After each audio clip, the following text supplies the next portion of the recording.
નમસ્કાર વિદ્યાર્થી મિત્રો, વેલકમ ટુ શિવ એજ્યુકેશન. મિત્રો, આ સિરીઝનો આપણે સૌથી છેલ્લો વિડીયો એટલે કે છેલ્લું ચેપ્ટર જે સૌને ગમે, સૌથી સહેલું ચેપ્ટર સંભાવના. આમાં તો આપણા માર્ક્સ કપાવવા ન જ જોઈએ, આમાંથી તો પૂરા લાવવાના છે. આ જે ચેપ્ટર છે આને આંકડાશાસ્ત્ર, એ બંને ચેપ્ટર તો આપણે પાસ થવાની ચાવી છે. ઓકે, તો જે ગણિતમાં નબળા વિદ્યાર્થીઓ છે એમના માટે ખાસ કે આ ચેપ્ટરમાં માર્ક્સ પૂરેપૂરા લાવજો. ઓકે, ચલો શરૂઆત કરીએ. પ્રશ્ન નંબર 1 કે ઘટનાની સંભાવના ખાલી જગ્યા ન હોઈ શકે. આમાં મોસ્ટ ઓફ તમને બધા પ્રશ્નોના જવાબ આવડતા હશે. જો કઈ ન હોઈ શકે, માઇનસમાં હોય ના હોય, એટલે ઓપ્શન નંબર ડી. ચલો, ચોક્કસપણે ઉદ્ભવતી ઘટનાની સંભાવના 1.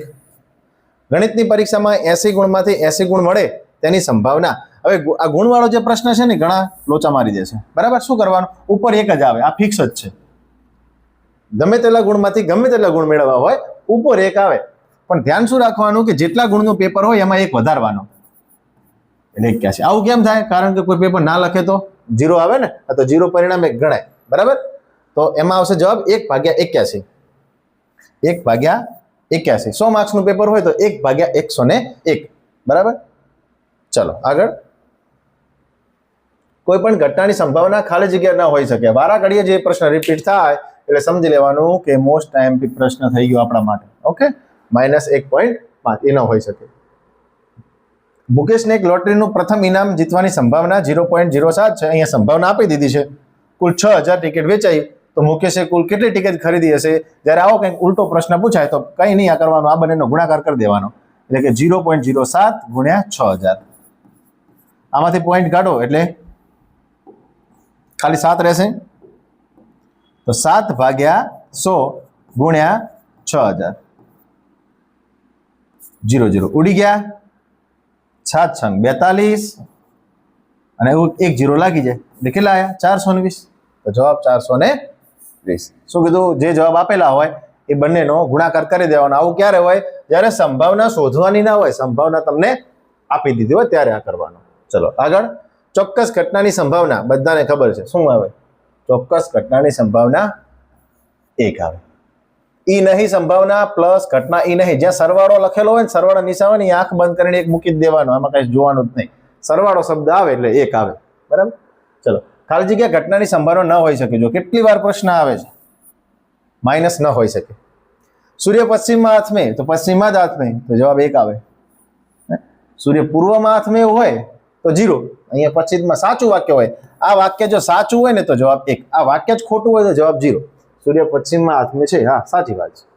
ચલો, એક સિક્કાને 3 વખત ઉછાળવામાં મળતા શક્ય કુલ પરિણામોની સંખ્યા. અહીંયા તો 3 આપ્યું તો સારું છે.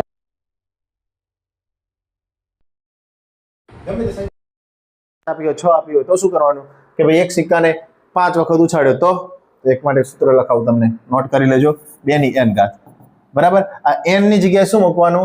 જેટલી વખત સિક્કો ઉછાળ્યો હોય ને એ લખી દેવાનું. અહીંયા 3 વાર ઉછાળ્યો છે તો 2 ની 3 ઘાત. 2 ની 3 ઘાત એટલે 2 ગુણ્યા 2 ગુણ્યા 2 એટલે 2 દુ 4, 4 દુ 8. એટલે કુલ પરિણામ એના કેટલા થશે? 8 થશે.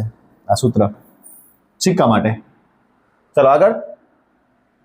P of A બરાબર 0.62 હોય તો P of A બાર બરાબર કેટલા થાય? જો અહીંયા 62 જે સંખ્યા આપેલી એમાં કેટલા નાખીએ તો 100 થઈ જાય, બસ એટલું જ. 62 માં કેટલા નાખો તો 100 થાય? તો 2 માં 8 નાખો, 8 વાળી લાઈન જો 38 નાખો એટલે 100 થઈ જાય. આમાં ગણવાનો આવતો નથી, બાદબાકી કરવાનું નથી.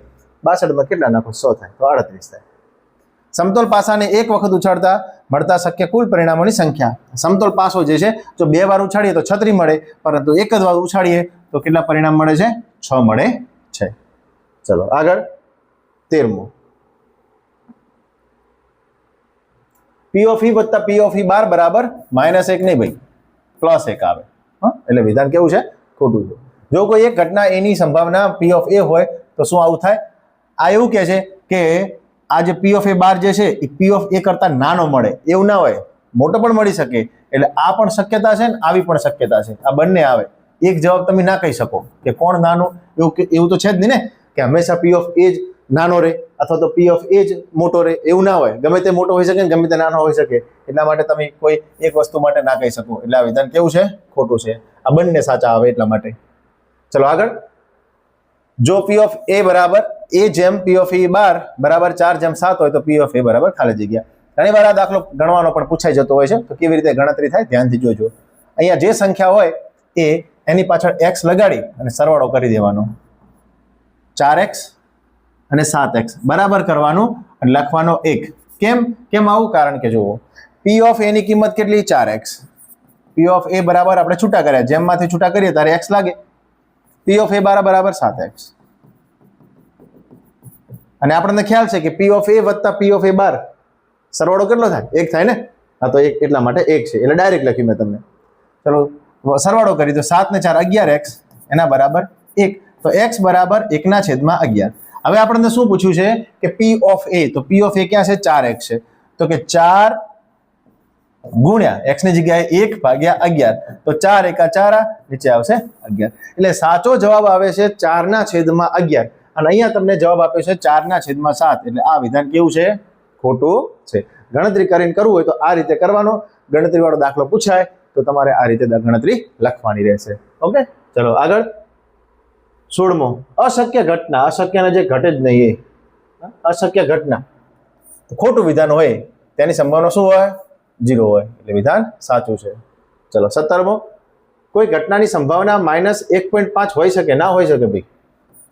પોઈન્ટ ના હોઈ શકે. 1.5 1 થી મોટી ના હોઈ શકે, માઇનસમાં ના હોઈ શકે. કેટલી હોય? 0 અથવા 0 થી મોટી, 1 અથવા 1 થી નાની હોય. ચલો, ઘટના ઈ નહીં સંભાવના અને ઘટના ઈ નહીં ની સંભાવનાનો સરવાળો. આગળ કીધું સરવાળો શબ્દ આવે એટલે 1 જ આવે, તો અહીંયા 1 આપેલો છે એટલે સાચું વિધાન છે. ચલો, પાસાને એક વખત ઉછાળતા 6 નો અંક ન મળે. 6 નો અંક ના મળે પાસામાં 1 2 3 4 5 અને 6. 6 નહીં ગણવાના, બાકીના ગણો. કેટલા થાય? 5. અને ટોટલ પરિણામ કેટલા? 6. તો ન મળે એવી રીતે 5/6, અને જો મળે તો 1/6. પ્રયોગની તમામ પ્રાથમિક ઘટનાઓની સંભાવનાનો સરવાળો 1 લખી નાખવાનો. સરવાળો શબ્દ આવે એટલે 1 લખી નાખવાનો. અને છેલ્લું, જો p ઓફ a બરાબર 0.65 હોય તો p ઓફ a બરાબર કેટલા થાય? અહીંયા મેં તમને કીધું કે અહીંયા જે સંખ્યા હોય એમાં કેટલા પ્લસ કરો તો 100 થઈ જાય.